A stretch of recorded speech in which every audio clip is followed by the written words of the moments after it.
Hello everyone, welcome back to my YouTube channel. It's your girl Koketo, and today I am back. Oh, not only am I back, I am back to my YouTube channel, and I would love to share new stuff with you guys. Thank you so much for waiting. If you were waiting, thank you very much. Kamsahamnida, baie dankie, dankeschön. Thank you for waiting for me, because your waiting was definitely not in vain. I am not the Lord, but yes, your waiting was not in vain, because I took some time away to really explore what it is that I want to talk about on my YouTube channel. Something that would, speak to you and to myself, because honestly speaking, the videos that I share or the things that I share with people, a lot of the times I am also somehow sharing with myself. There are things that I'm living through, that I'm trying to improve on, that I'm, you see the green zones, the red zones, the black zones, all those colors when you share life with your friends and family and random strangers along the road. Something that doesn't happen here in Korea, but when I'm home, yes, I do share stuff with people, of course, to the extent to which that day or that, the grace in that moment allows me to. So today I am back with something that is beautiful. I have been reading this amazing book. Amazing book, The Garden Within. Of course, yes, I love plants. I love, kinali. I've got green fingers and all, but it's a bit of both, It's a bit of both. I don't know. I just love how this woman actually explained how she got to this. But I'd like for you guys to explore it for yourself to find out how exactly she got to the point where she realized that, the garden within, the garden within yourself, that being your heart, that being your spiritual life, your emotional life, your, physical life, everything that encompasses you, that is you, basically is in this book, right? Of course, this book is not the Bible, but this book is, inspired by the Bible. Dr. Anita, I almost said Anita Baker. Dr. Anita Phillips is a Christian woman who did her PhD, I'd like to believe, in psychiatry, or one of those umbrella courses that are and deal with science, the mind, and everything put together. So she wrote this book. I'd like to believe also that this book came from basically the core of her thesis, that being the heart, the way the heart looks, and the way a cell looks. And basically it's like this thing looks like, what do you call that? Like a sprout, that is coming out and looks the same. And she obviously, do not quote me, I may be wrong with, the cell part, but I do think it's a cell. Y'all scientists will, know what I'm talking about. If you don't like me, go and read the book. But just how beautiful they look and how similar they look. They look the same, not even similar. They look the same. And for her, that was the key to her basically finding out exactly what she needs to write about. And it's also about her lived experiences as well. In her family, she's a Black woman, she's Christian. We all know a lot of the times when it comes to Christian families, when we start to talk about mental health, prayed away, and this is not to even begin or even basically say, okay, prayer doesn't work. Prayer works. And God created all of us with our genius minds to be able to help us to live through life. So if you are struggling with mental health, do see someone. Do not be that person who only wants to pray about it. Pray about it while you are doing something. Do the works, So today I do want to talk about just one part of it, because I cannot talk about the whole book. The book itself I have been reading. I'm still reading. This is one of those books that you read for a long time because you have to do self-work. You have to like pause. You know, there was a moment where I really just paused and I was just like, are you speaking to me? You know, and I just, yeah, that's what happened. And I honestly recommend this book to every single human being that lives and breathes like read this book, not only because you think you have a problem, but because it does help whether you have a problem or not. You know, this book helps. And not only is she writing in a way that is only accommodating to Christians, she writes in a way that accommodates every single person of every faith. That is, you know, I've read a lot of books, and I've read books that have been written by Christians, and at times it really is kind of restricted into our faith. And, you know, yeah. Anyway, long story short, I'll show you the book. I'll show you the gem. This is the book, The Garden Within.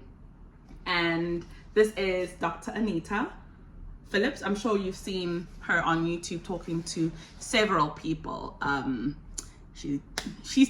I don't even want to name a lot of people because I've literally been listening to so many podcasts. That's what I love. I love learning. I love listening. I love, you know, doing all of that while I do my work, while I do whatever it is that I'm doing. I'm at the gym. I really love to learn and take in good information. So we're going to talk, I'm going to share with you guys the part where she speaks about life zones, right?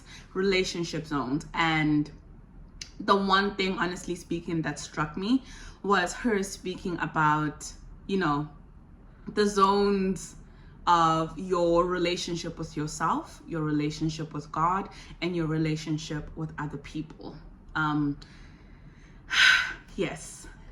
It's a lot, kuningi, as people say.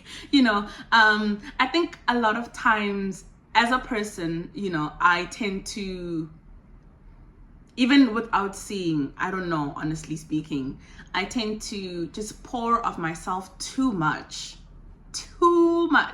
you know. And I've been learning, I continue to learn that, yes, I can still be that kind of a person, but in a way that is fulfilling to me and to others, and, you know, brings in boundaries to protect myself and to protect others. With regards to relationship zones, right? I mean, not just relationship zones, but life zones. What she touched on were relationship zones, purpose zones, legacy zones, right? All these, you know, help us to basically understand our lives. All these three things help us to understand our lives better, and, you know, to help us see basically the direction in which we might be heading towards. And if it's a direction that you don't like, you're able to steer the wheel, because at the end of the day, we are the captains of our lives. Yo guys, there's so much. I don't even know. But yeah, for me, what really stuck out was the relationship zone. And the relationship zone, I say relationship zone because that garden in my life, the relationship zone, you know, it's one that has basically been moving up and down. And by relationship zone, I'm not just talking about romantic relationships.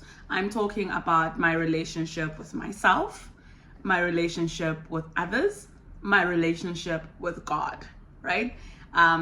It's easy to think, of course, that, oh, I'm just talking about romantic relationships, men and stuff. Nah, no.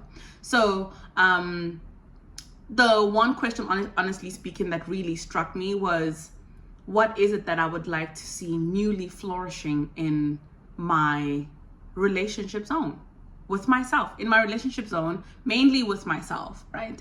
And it's something that, you know, when you really do actually sit with the question and think about it, of course, for some, it might not be that deep, you know, as people say, but if you honestly have had your relationship zone, have parts of it be like really hurt places, you do kind of want to sit with the question.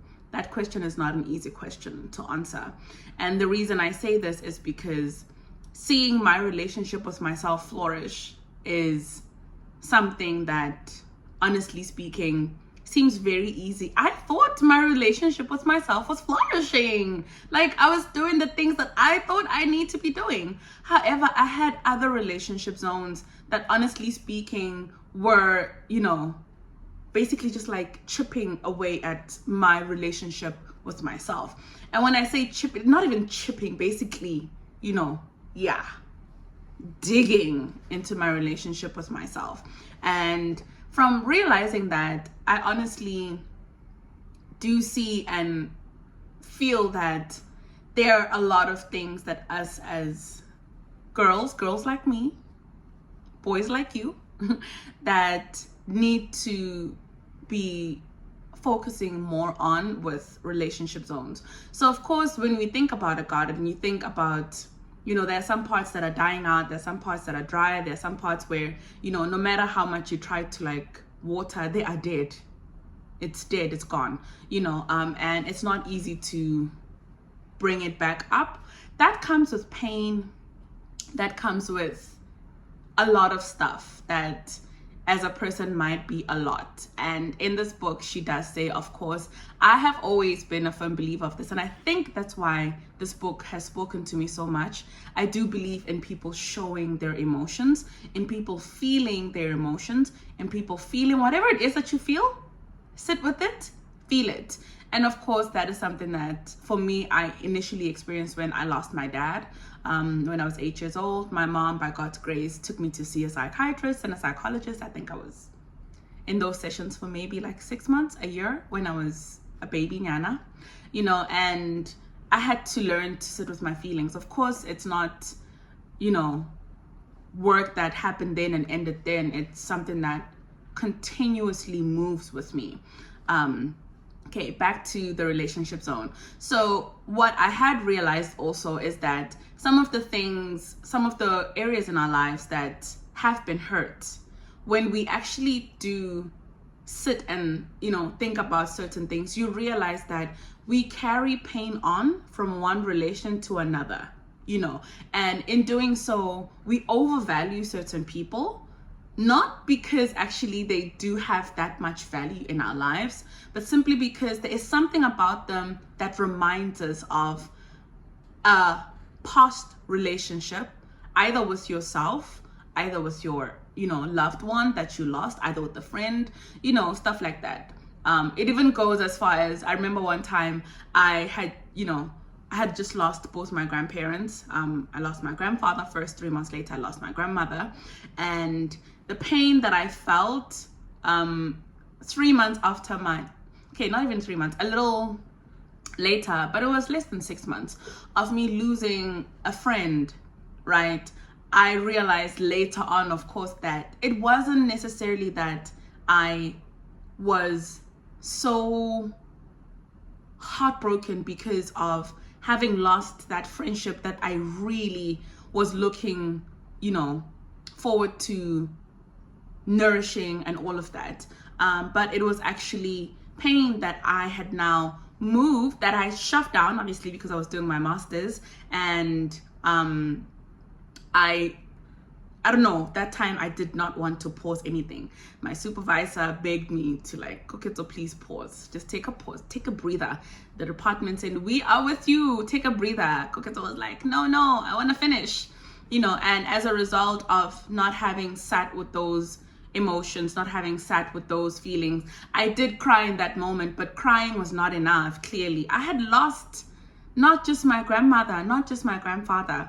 I had lost the people that for me carried my remembrance of my father, my late father, whom I only shared 8 years with. So it was a very big thing. It kind of actually felt like I was losing my dad again.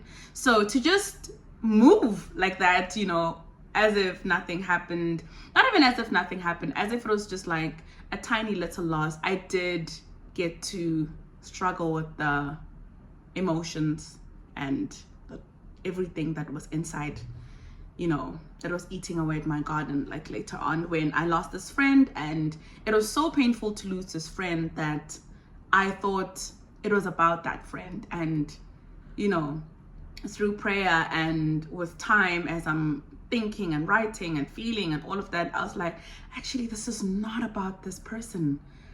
I'm grieving my grandparents through the loss of this person. Of course, I was grieving the friendship as well, but that was not really the main thing that I was grieving.